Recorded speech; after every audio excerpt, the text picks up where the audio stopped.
Dear friends, welcome back to Gyan Sagar. My self प्रेरणा दशरंधी और आज हम लोग डिस्कस करेंगे सेमेस्टर 5 का। ठीक है, पेपर क्या है हमारा? Paper title 19th century novel. इसमें से जो भी हमें पढ़ना है 4 यूनिट में सारा क्या है? नॉवेल है। ओके, तो चलिए हम लोग देखते हैं कि पहला यूनिट में हमारा क्या है भाई। तो यूनिट 1 में हमारा जैन ऑस्टन का क्या है? Pride and Prejudice. Okay, Pride and Prejudice. इसमें क्या होता है? आई होप आप लोग इसको पढ़े होंगे। डायरेक्ट आपका तो ऐसे एक वीडियो से सारा कवर करना तो इम्पॉसिबल है, बट हम लोग ऊपर ऊपर इसका थोड़ा सा देखेंगे। ठीक है, चलिए। प्राइड और प्रीजस्टिस में क्या होती है कि एलिजाबेथ बेनेट नाम की एक फीमेल प्रोटागोनिस्ट होती है, जो क्या होती है, उसका कैरेक्टर कैसा होता है? डायनामिक होता है। डायनामिक इन व्हाट सेंस भाई? तो डायनामिक की मतलब वो अपने पूरे जीवन में क्या करती है? कुछ ना कुछ सीखती ही है। ठीक है, वैसे तो हम लोग हर कोई सीखते हैं, लेकिन ये क्या करती है? उस चीज़ को ये रियलाइज़ करती है कि हाँ भाई, हमको कुछ ना कुछ मेरे मिस्टेक से हम कुछ आगे बढ़ रहे हैं, सीख रहे हैं। ठीक है, और इसमें क्या होता है, और वो क्या करती है? कुछ ना कुछ ऐसे क्विक डिसीजन ले ले लेती है, जो उसके बाद उसको पछताना पड़ता है, रिग्रेट करना पड़ता है। ये फिर मैरिज पे है, ठीक है, पॉलिटिकल व्यू पे है। उसके बाद फिर ये क्या होती है? सुपरफिशियल और जो एक्चुअल गुडनेस है, सुपरफिशियल और एक्चुअल गुडनेस में ये क्या करती है? अंतर को समझती है। ठीक है, तो यही सब इसमें है। ओके, तो इसका कैरेक्टर भी बहुत इंपॉर्टेंट है, जरूर इसका क्वेश्चन होगा। ठीक है, चलिए। यूनिट 2 में आपका क्या है? यहाँ पे 3 दिया हुआ है। चार्ल्स डिक्सन का क्या है भाई? Great expectation. ठीक है, अब ये ग्रेट एक्सपेक्टेशंस में क्या है? देखिए, इसमें क्या होता है कि पीप नाम का एक लड़का होता है। ठीक है, पीप नाम का एक लड़का होता है क्या, जो अपने चाइल्डहुड से लेके एडल्टहुड तक वो जो भी सीखता है, इसमें वो बताता है। ठीक है, और इसमें वही है कि विक्टोरियन क्लास पे क्रिटिसाइज किया गया है। ठीक है, वहाँ के सिस्टम पे, इसमें उसका लव रिजेक्शन सब पे बात हुआ है। ओके, फिर हमारा क्या है? जॉर्ज इलियट का है क्या? मिडिल मार्च। ओके, जॉर्ज इलियट का क्या है? मिडिल। इसमें क्या होता है कि एक मिडिल मार्च का एक टाउन, मिडिल मार्च टाउन का ही नाम होता है, मिडलैंड का। ठीक है, और ये एक काल्पनिक फिक्शनल ये है, कोई ऐसा वास्तविकता में ऐसा नहीं है। और इसमें क्या होता है कि मैरिज वगैरह को सबको यहाँ पे बताया गया है कि वुमेन का क्या स्टेटस था। ठीक है, और ये स्टडी भी है क्या? प्रोविंशियल लाइफ पे। ओके, प्रांतीय जीवन, उस पे केंद्रित है। उसके बाद हमारा यूनिट 4 क्या है? तो थॉमस हार्डी का क्या है? Mayor of Casterbridge. Okay, ये भी आपका ये वाला ना बहुत इंटरेस्टिंग है, तो आप जरूर इसको, आपके अगर सिलेबस में है तो आप इसको जरूर एक बार पढ़िएगा। ठीक है, इसमें क्या होता है? ये भी क्या है? एक फिक्शनल जगह के बारे में है, शहर का। उसमें क्या करता है? एक आदमी होता है जो बहुत ज्यादा नशा करता है, और वो क्या करता है? अपने बेटे और पत्नी को एक मेले में जाके वो बेच देता है। ठीक है, मेले में जाके क्या करता है? बेच देता है। उसके बाद इसमें कर्मा रिटर्न्स के बारे में है कि क्या होता है, हमारा डेस्टिनी, लक, ये सब के बारे में। ठीक है, तो चलिए अब हम लोग क्वेश्चन को करने का कोशिश करेंगे। ओके, चलिए। तो वेरी फर्स्ट क्वेश्चन है हमारा प्राइड एंड प्रीजस्टिस से। तो जैसे कि पहला क्वेश्चन है, who is the author of pride and प्रीजस्टिस। ठीक है, तो प्राइड एंड प्रीजस्टिस के ऑथर कौन है? तो जैन ऑस्टन। ओके, सेकंड पे हमारा, who is the heroine of the novel. तो हीरोइन कौन है भाई? यहाँ नॉवेल का नाम नहीं लिखा है, लेकिन अगर वहाँ पे, अच्छा, मतलब एक ही वो यूनिट 1 का है ना। ठीक है, चलिए, यहाँ से क्लियर हो जाएगा। तो क्या नाम है हमारा? मेन प्रोटैगनिस्ट, हीरोइन बोल दे, प्रोटैगनिस्ट बोल दे, तो कौन हो जाएगा? Elizabeth Bennet. जो कि इनका कैरेक्टर कैसा होता है? डायनामिक होता है, कुछ ना कुछ ये सीखते रहती है, स्टैटिक नहीं रहती है। ओके, फिर हमारा है क्वेश्चन नंबर, चलिए इसके बाद हमारा क्या है? What is Mister Darcy's first name. तो मिस्टर डैट्सी का फर्स्ट नेम क्या था? तो फिट्ज विलियम। ओके, फिर है, how many daughters are there in the Bennet family. तो बेनेट फैमिली में कितनी डॉटर्स थी? तो 5। चलिए, आप सोचिएगा कि इसको स्किप कर देंगे, डायरेक्ट लॉन्ग आंसर क्वेश्चन में जंप कीजिएगा, तो क्या होगा कि वन वर्ड क्वेश्चन से बहुत कुछ हमारा क्लियर होता है, बहुत कुछ हमें जानने को मिलता है, तो इससे आपको समझने में आसानी होगा। चलिए, whom does Janet Bennet marry. तो किससे ये की थी भाई शादी? तो चार्ल्स बिंगले से। Okay, Charles Bingley. Who marriage Lydia Bennet. तो लीडिया बेनेट से कौन शादी किया था? तो George Wickham. What is the main theme of the novel. तो मेन थीम क्या है नॉवेल का? तो मैरिज एंड सोशल क्लास। तो शादी और क्या है? सोशल क्लास क्या होता है? Social status. ठीक है, फिर है हमारा, who is Mister Bennet's favourite daughter. तो मिस्टर बेनेट का फेवरेट डॉटर कौन थी? तो एलिजाबेथ बेनेट थी, जो कि मेन प्रोटागोनिस्ट है। ओके, फिर हमारा है मिडिल मार्च से हमारा क्वेश्चन है। तो चलिए, जॉर्ज एलियट का है। तो ये पहला तो आपको हो गया। What is George Eliot's real name? तो जॉर्ज इलियट का रियल नेम क्या था भाई? तो मैरी एन एवंस, ठीक है। whom does Dorothea first marry? तो Edward Casaubon, okay. whom does Dorothea later marry? तो फिर बाद में किससे शादी करती है? तो William Ladislaw, sorry Will Ladislaw, okay. फिर हमारा question, what is Lydgate profession? तो लाइटगेट का प्रोफेशन क्या था? तो वो डॉक्टर था, ठीक है। Where is the novel set? तो मिडिल मार्च टाउन। तो यहाँ पे क्या कहाँ का है? मिडिल मार्च टाउन है, जो कि मिडलैंड का एक टाउन है, ठीक है। Who is Rosamond Vincy's husband? तो रोजामंड विंसेस का हस्बैंड कौन था? तो Tertius Lydgate, okay. What period does the novel depict? तो विक्टोरियन सोसाइटी, या जो भी हुआ है किस पे हुआ है? विक्टोरियन एज में, ठीक है। फिर थर्ड में हमारा ग्रेट एक्सपेक्टेशन से क्वेश्चन है, जो कि जिनका ऑथर कौन है? Charles Dickens. तो पहला है, who is the protagonist of Great Expectation? तो मेन प्रोटागोनिस्ट कौन है? हीरो कौन है? तो पीप है, जो कि एक अनाथ बच्चा है, ठीक है। Who brings up Pip? तो कौन क्या भाई? तो George Gargery, okay. Where does Miss Havisham live? तो कहाँ पे रहते? तो सेटिस हाउस पे। Who Estella guardian? एस्टेला के गार्जियन कौन थे? तो मिस हैविसन। फिर है हमारा question, who is Pip secret benefactor? तो कौन था भाई इसका सीक्रेट बेनिफैक्टर? तो एबल मैगविच। फिर है, what is Joe Gargery's profession? तो जॉ गैगरिस का प्रोफेशन क्या था? तो ब्लैक स्मिथ, ठीक है। Who is the Pip sister? Pip की सिस्टर कौन थे? Miss Joe, okay. Who became Pip's friend in London? कौन बना था? तो हार्टबर्ट पॉकेट। फिर हमारा यूनिट 4 से द मेयर ऑफ कास्टरब्रिज, ओके, जो कि किनका है? थॉमस हार्डी का। तो पहला क्वेश्चन है, who is the central character of the novel? तो मेन प्रोटोगोनिस्ट का ही नाम पूछा है, तो कौन है? Michael Henchard. फिर है, what does Henchard sell at the beginning? वो क्या बेचता है? तो सबसे पहले अपने किसको करता है? तो पहले अपनी बीवी को बेचता है, ठीक है। What is the name of Henchard's wife? तो इसकी वाइफ का नाम क्या होता है? Susan Henchard. Who is Elizabeth Jane? तो हेनराड्स डॉटर, ठीक है। Who becomes Henchard's rival? कौन? तो डोनाल्ड फारफ्री।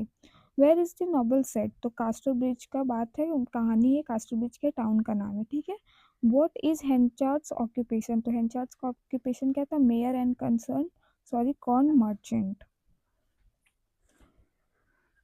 चलिए, तो अब हमारा 15 मार्क्स का क्वेश्चन आपको मिलेगा, जितना शॉर्ट था हो गया। तो देखिए, पहला क्वेश्चन क्या है कि discuss the Elizabeth Bennet as the central character of the Pride and Prejudice. तो उसका कैरेक्टर का आपको डिस्क्राइब करना है। तो देखिए, तो Elizabeth Bennet is a heroine and the most lively character in the novel. She represent intelligence, independence and moral growth. वो किसको रिप्रेजेंट की है? अपनी बुद्धि को, अपने जो फ्रीडम से वो इंडिपेंडेंटली जो रह रही थी, ठीक है। फिर मोरल ग्रोथ को, अपना मोरल ग्रोथ मतलब जो उसको सही गलत का पहचान होना, ठीक है। At the beginning of the novel Elizabeth is a witty and sharp minded. वो जैसे जैसे कि पता चला हम लोगों को कि ये क्या है, डायनामिक है। तो ये स्टार्टिंग में कैसी थी? तो विटी थी और शार्प माइंडेड थी, ठीक है, तेज तरार थी।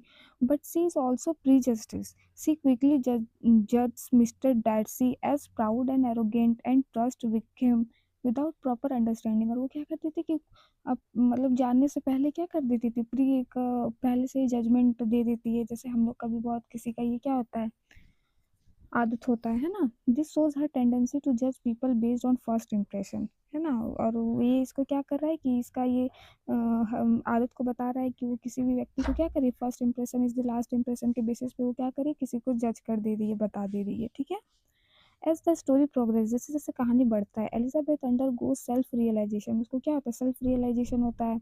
डैर्सीज letter becomes a turning point in her life. किसका लेटर? तो डैर्सीज लेटर, ठीक है। She realizes that she was blinded by her prejudices and misjudged both Darcy and Wickham. This moment marks her moral maturity. She learns to balance emotion with reason. Elizabeth also challenges social norms. Unlike other girls, she refuses to marry only for wealth or security. She rejects Mr. Collins despite the practical advantage of the proposal and refuses Darcy's first proposal because she valued respect and affection in marriage. This make her a symbol of individuality and rational choice. उसके बाद क्या हमारा her relationship with Darcy forms the core of the novel. Both characters change. Darcy overcomes pride and Elizabeth overcomes prejudice. Their marriage represents harmony between love and social understanding. Thus, Elizabeth Bennet not just a romantic heroine but a dynamic character who grows intellectually and morally, making her one of the finest heroine in English literature. और इसको क्यों finest माना गया है? क्योंकि ये intelligent थी, है ना, और इसका कैरेक्टर कैसा था? डायनामिक था। इसकी अब मतलब जानने से पहले क्या कर देती थी, एक पहले से ही जजमेंट दे देती है, जैसे हम लोग का भी बहुत किसी का ये क्या होता है, आदत होता है ना। This shows her tendency to जज people based on first impression, है ना। और ये इसको क्या कर रहा है कि इसका ये आदत को बता रहा है कि वो किसी भी व्यक्ति को क्या करे, first impression is the last impression के बेसिस पे वो क्या करे, किसी को जज कर दे रही है, बता दे रही है, ठीक है। एज द स्टोरी प्रोग्रेस, जैसे जैसे कहानी बढ़ता है, Elizabeth under go self realization, उसको क्या होता है, सेल्फ रियलाइजेशन होता है। Darcy's letter becomes a turning point in her life, किसका लेटर, तो डैर्सीज लेटर, ठीक है। She realizes that she was blinded by her prejudice and misjudged both Darcy and Wickham. This moment marks her moral maturity, she learns to balance emotion with reason. Elizabeth also challenges social norms. Unlike other girls, she refuses to marry only for wealth or security. She rejects Mr. Collins despite the practical advantage of the proposal and refuses Darcy's first proposal because she values respect and affection in marriage. This makes her a symbol of individuality and rational choice. उसके बाद क्या हमारा her relationship with Darcy forms the core of the novel. Both characters change. Darcy overcomes pride and Elizabeth overcomes prejudice.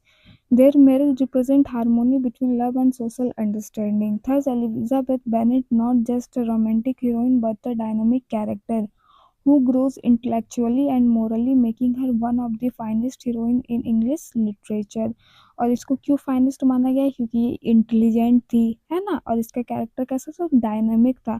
इसका क्या हो रहा था, साथ साथ में जैसे कहानी बढ़ते गया, इसका जीवन बढ़ते गया, क्या हुआ, इसका मोरल ग्रोथ भी हुआ, सही गलत का पहचान हुआ, और उसको रियलाइज़ हुआ, क्या रियलाइज़ हुआ कि जो हम पहले से जज कर देते हैं या फिर क्विक डिसीजन लेते हैं कि पहले जिसके पास ज़्यादा पैसा रहेगा उससे करेंगे, या फिर बाद में ये सोचते हैं कि जो हमें अटेंशन दे, जो है ना, तो यही है, ठीक है। फिर हमारा नेक्स्ट क्वेश्चन है, explain the theme of the marriage and Pride and प्रीजस्टिस, ठीक है। चलिए, तो इसका हम एक आंसर हम लोग पढ़ते हैं। तो क्या है भाई, मैरिज इज, जैसे कि हम लोग को पता है कि क्या है, इसका सेंट्रल थीम क्या था, मैरिज के बारे में ही बताता है, उसके विमेन की स्थिति को बताता है, ठीक है। तो चलिए देखते हैं हम लोग। Marriage is the central theme of pride and Prejudice, और यहाँ पे प्राइड में किसको रखा गया है, मिस्टर डैर्सी को, और प्रीजस्टिस में किसको रखा गया, एलिजाबेथ बेनेट को, ठीक है, ये याद रखिएगा। Represent different types of marriages to show the values of Victorian society and importance of compatibility and respect, ठीक है। ये क्या, जब उस टाइम विक्टोरियन एज में जो था, जो सीन चलता था, उसी को यहाँ पे बताया गया और व्यंग्य भी किया गया है, ठीक है। चलिए, the marriage of mister and Mrs Bennett is unhappy, और वो लोग क्या, ये क्या, जो एलिजाबेथ थी वो क्या, पहला मतलब पहले से ही मिसअंडरस्टैंडिंग या मिस, ये बोल सकते हैं कि परसेप्शन क्या बैठा ली थी कि वो अमीर है तो अच्छा होगा, ये होगा, वो होगा, ठीक है। तो उसी को यहाँ पे बताया गया कैसे ये लोग शादी के बाद क्या अनहैप्पी, खुश रहते हैं, ठीक है। Bennet is intelligent but indifferent while Mrs. Bennet is foolish and emotional. Bennet क्या है, इंटेलिजेंट है बट इंडिफरेंट है, और while Mrs. Bennet क्या है, एलिजाबेथ क्या है, फुलिश और इमोशनल है, ठीक है। इमोशनल दैट मीन उसके पास क्या होगा, मोरल, जिसको जो ज़्यादा इमोशनल रहता है उसमें क्या होता है, मोरल वैल्यूज ज़्यादा देखा जाता है, ठीक है। Their relationship lack understanding showing the danger marrying without compatibility, और यहाँ पे क्या दिखाता है कि बिना हम लोग एक दूसरे को जाने समझे, बस परसेप्शन के हिसाब से जो हम लोग शादी कर लेते हैं बिना कंपेटेबिलिटी का, बिना कंफर्टेबिलिटी का, तो वो कितना हमारे लिए डेंजर हो सकता है, वो इसमें बताया गया है, ठीक है। Charlotte लूकस marriage mister Collins for financial, और यहाँ पे डिफरेंट टाइप्स ऑफ मैरिज बोला है, इसीलिए वहाँ पे एलिजाबेथ, और उसमें बोला है कि प्राइड और प्रीजस्टिस, वो क्विक डिसीजन करके किसी से फर्स्ट इम्प्रेशन में उसका वेल्थ और ये देख के शादी कर लेती है, तो उसमें वो बताया गया, वो एक हो गया। अब यहाँ पे किसका बताया गया, चार्लोट और लूकस का, ठीक है। Charlotte लूकस marriage mister Collins for financial security rather than love, और ये इसमें क्या देखते हैं, अपना फाइनेंशियल सिक्योरिटी कि हाँ हमारा कल दिन बच्चा होगा तो वो भी अच्छे स्कूल में पढ़ेगा, हम लोग का स्टेटस मेंटेन रहेगा, ओवर लव, ठीक है, प्यार मोहब्बत का नहीं देखिए, ठीक है। This represent practical marriage common in that society where women dependent economically on man, और यही हम लोग भी करते हैं, सही बात है, हम लोग भी यही ना कि एक अच्छा से सरकारी नौकरी लड़का देख लो, या फिर जो अच्छा कमाता उमाता है उससे हम लोग शादी कर लेते हैं, है कि नहीं, और फिर अपने आप प्यार हो जाता है। हमारा जो है ये 90% मैरिजेस तो ऐसे ही होती है। चलिए मिडिल क्लास में, ओके। फिर हमारा क्या, लीडियाज मैरिज का यहाँ पे बता रहा है विथ विकेम, ठीक है, इज इम्पल्सिव एंड इरेस्पॉन्सिबल, ठीक है, it is based on attraction and social pressure, और ये क्या था, इम्पल्सिव मतलब तुरंत, ठीक है, टाइम नहीं मिला होगा उसको सोचने समझने का, ओके। और ये क्या, अट्रैक्शन और ये सोशल प्रेशर में, जैसे हम लोग का होता है थोड़ा सा अट्रैक्शन हो गया, अब उसको आदमी प्यार समझ बैठेगा, शादी कर लेगा, है ना, फिर बाद में उसको समझ में आएगा कि नहीं है ना। चलिए, Austen presents it as a warning against immature decision, और ये हमें को जेने ऑस्टिन जो है वो क्या कर रहे हैं, हम लोग को ये कर रहे हैं, वार्निंग दे रहे हैं कि इमेच्योरली ये सब डिसीजन नहीं लिया जाता, आप अट्रैक्शन को प्यार समझ बैठिएगा, टेम्पररी लव को तो फिर दिक्कत है, ओके।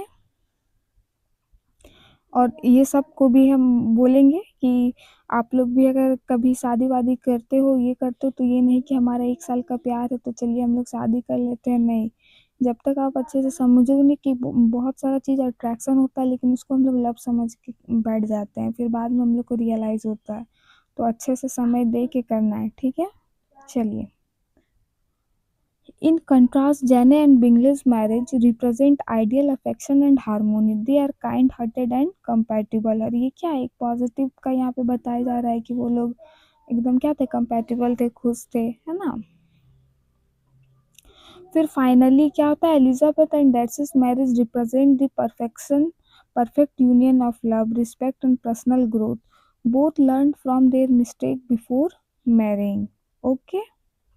फाइनली हम लोग यहाँ पे क्या, एलिजाबेथ और डार्सी की बात करेंगे। ऊपर में जो मिस्टर बेनेट और बेनेट इसका मम्मी पापा था एलिजाबेथ का, ठीक है, शायद हम एलिजाबेथ बोल दिए थे, ओके। चलिए देखते हैं यहाँ पे, फिर ये लोग क्या करते हैं भाई, तो marriage represent the perfection union of love, ठीक है, respect and personal growth, personal growth यहाँ पे बोल रहा है मतलब दोनों को कुछ ना कुछ कमी होगा, ये क्या था, वेल्दी था, ये था, और ये क्या करती थी, पहले से जज कर देती थी, और दोनों का क्या हुआ, ग्रोथ हुआ, दोनों को समझा, ठीक है, फिर जाके प्यार में बदल गया वो, ठीक है।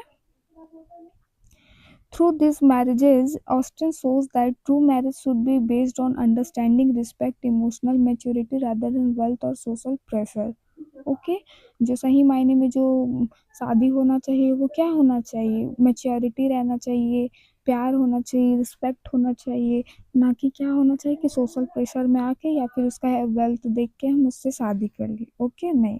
अब चलिए यहाँ पे आपको क्या करना है, उसके कैरेक्टर को बताना है, मिस्टर डार्सी का, मिस्टर डार्सी एलिजाबेथ का हस्बैंड, ठीक है। चलिए, तो इसका फर्स्ट नेम क्या था, मिस्टर फिट्जविलियम डार्सी था, तो वही है। Is one of the most complex character in the novel. Complex मतलब यहाँ कॉम्प्लेक्स वर्ड यूज किया है, दैट मीन ये क्या होगा, मल्टी, ये होगा, मल्टी इमोशंस दिखाता होगा, है कि नहीं, इसका समझना थोड़ा मुश्किल होगा इसके नेचर को। चलिए, at first he appears proud, reserved and socially distant, ठीक है, फर्स्ट में ये कैसा था, सोशली डिस्टेंट था, लेकिन बाद में his refusal to dance and critical remarks about Elizabeth create a negative impression, society जजेस him arrogant because of his wealth and status, जैसे कि हम लोग समझते हैं कि धनी व्यक्ति हमेशा क्या होता है, एरोगेंट होता है कि नहीं, धनी व्यक्ति क्या होता है, एरोगेंट था, लेकिन ये क्या है, और वो जो एलिजाबेथ जो प्रिडिक्ट की थी ये गलत निकला, और क्या ये बहुत पहले बहुत खड़ूस टाइप में लगता था, लेकिन बाद में क्या ये था, अच्छा निकला, ठीक है। However, his pride is partially due to upbringing and social responsibility. और इसका अहंकार क्यों बता रहा है? क्योंकि इसका ऐसा अपब्रिंगिंग ही हुआ, ऐसा इसका सामाजिक रिस्पॉन्सिबिलिटी रह गया था. He values honor, loyalty, family reputation. He secretly helps the Bennett family by arranging Lydia's marriage, proving his generosity and moral integrity. Darcy undergoes a major character development. Elizabeth's rejection make him reflect on his behavior. ठीक है, he becomes more humble and considerate. When he meets Elizabeth again, he treats her relative politely, showing change in attitude. और ये जब उसको reject कर देती है तो हो सकता है धक्का लगा होगा, फिर वो अपने ये पे काम किया होगा, और बाद में क्या, फिर वो जब उसके फैमिली से नेक्स्ट मीट होता है तो वो क्या उसके फैमिली से पोलाइटली बिहेव करता है. तो ये सब हुआ ना कि उस टाइम था वो खड़ूस लग रहा था, अभी पोलाइटली कर रहा है, तो इसका कॉम्प्लेक्स हुआ, ये बार बार ये अपना क्या कर रहा है, चेंज कर रहा है, इसीलिए लोग का क्या रखा गया है, डायनामिक रखा गया है. His love for Elizabeth is sincere, respectful. His second proposal is gentle and humble, showing emotional growth. ठीक है, he learns to overcome class prejudices and value character over status. Thus Darcy transformed from pride to humanity. और अहंकार से क्या humanity में आता है. He represent moral reform and personal growth, making him one of the most memorable heroes in the literature. फिर हमने describe pride and prejudice as a central theme of the novel. तो ये प्राइड और प्रीजस्टिस कैसे है इस नॉवल का, तो वही आपको बताना है. तो the novel revolves around the twin theme of pride and प्रीजस्टिस. ठीक है, these qualities influence relationship, cause misunderstanding between character. और ये दोनों की वजह से क्या होता है कि मिसअंडरस्टैंडिंग क्रिएट हो जाता है जो भी यहाँ पे कैरेक्टर्स हैं. डैट्सी रिप्रेजेंट प्राइड. ठीक है, डैट्सी किसको रिप्रेजेंट करता है, प्राइड को. His high social status make him appear superior and distance. और जो सोशल ऐसा बना हुआ है ना कि हाँ वो अमीर है तो वो उसको ये दायरा, ये पर्सनालिटीज़ को मेंटेन करके रखना पड़ेगा, उसको सुपीरियर बनना पड़ेगा.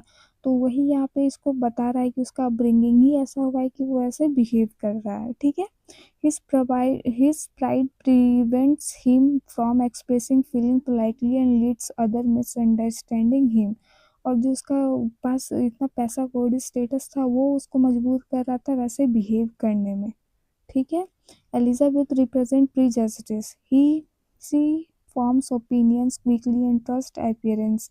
ट्रस्ट अपीयरेंस मतलब जो फर्स्ट दिखा उसी पे उसके अपीयरेंस के हिसाब से उसको क्या कर दिया, उसकी प्रॉपर्टी को डिफाइन कर दिया. Okay, because of Vikram's charming behavior and Darcy reserve, he wrongly judges both the men. Okay, as the story progresses, जैसे बढ़ता है, both overcome their weaknesses. Darcy learn humility and respect other regardless of class. और वो क्या कैसे behave करना चाहिए वो सीखता है अपने वो क्लास के सुपीरियरिटी को मेंटेन करने के जगह पे. वो सीखता है कि कैसे पोलाइटली बिहेव किया जाए. ठीक है, Elizabeth learn self reflection and careful judgment. और ये क्या सीखती है कि कैसे किसी को भी तुरंत जज नहीं कर दिया जाता है फर्स्ट इम्प्रेशन पे. The removal of pride and prejudice leads to harmony and successful relationship. Austen suggest that misunderstanding and self knowledge are essential for happiness. Thus, the novel teaches moral growth through recognition of personal fault. Next question है हमारा, examine the role of social class in Pride and Prejudice. देखिए, तो role पूछा है किसका, तो social class का. तो सोशल क्लास हम लोग को पता है, जैसे मिडिल, अपर, लोअर, हम लोग सब क्या हुए, बटे हुए हैं, उसी में आपको लिखना है. तो चलिए देखते हैं. Social class plays an important role in the novel. The social Society is divided into upper, middle and lower classes, and marriage often depends on the status and wealth. और मैरिज भी हम लोग का क्या है, मिडिल से middle का होगा, अपर का अपर में ही होगा. वो लोग तो देखेगा भी नहीं, है कि नहीं. कभी किसी को ऐसा हो जाता है प्यार व्यार तो शादी वादी हो जाता है, लेकिन मोस्ट ऑफ द टाइम क्या होता है, क्लास को हम लोग मेंटेन करके ही चलते हैं. Darcy initially hesitates to marry Elizabeth because her family belongs to a lower social position. ठीक है, और यही क्या है, यही इसका मोरल ग्रोथ हुआ था. ठीक है, स्टार्टिंग में Lady Catherine strongly opposes the marriage for the same reason. This shows how class prejudice influence decisions.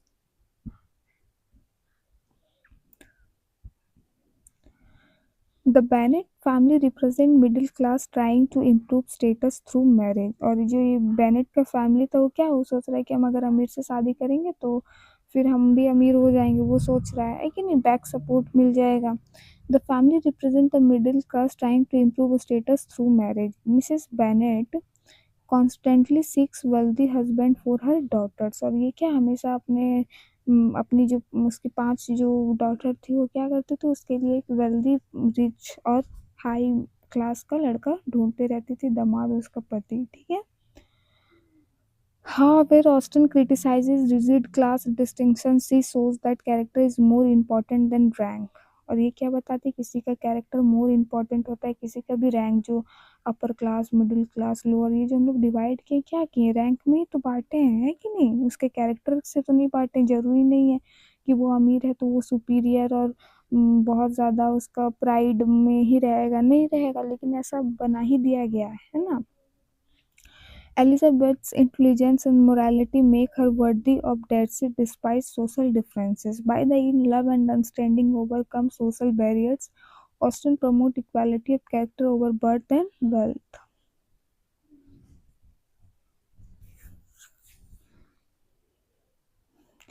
चलिए, वो था हमारा प्राइड एंड प्रेजुडिस का। अब है हमारा मिडिल मार्च जॉर्ज इलियट से क्वेश्चन है, ठीक है। अब हम लोग क्या करते हैं, इंपॉर्टेंट क्वेश्चंस को देख लेते हैं, ठीक है, उससे। और हम स्लो स्क्रॉल करेंगे ताकि आप लोग अगर चाहो तो स्क्रीनशॉट ले सकते हो। अदरवाइज ये पीडीएफ आपको 60 रुपीज़ में कहाँ मिलेगी, ज्ञान सागर में मिलेगा, ठीक है। तो पहला क्वेश्चन है, discuss the Dorothea Brooke as a moral and intellectual heroine in the Middlemarch. तो आपको बताना है कि वो कैसे मोरल और इंटेलेक्चुअल हीरोइन थी, ठीक है।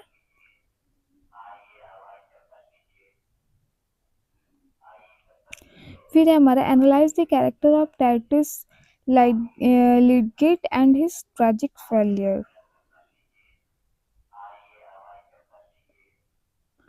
फिर है हमारा, discuss the theme of marriage in Middlemarch. तो इसका कैसा थीम था वहाँ का शादी का, तो इसका आपको लिखना है।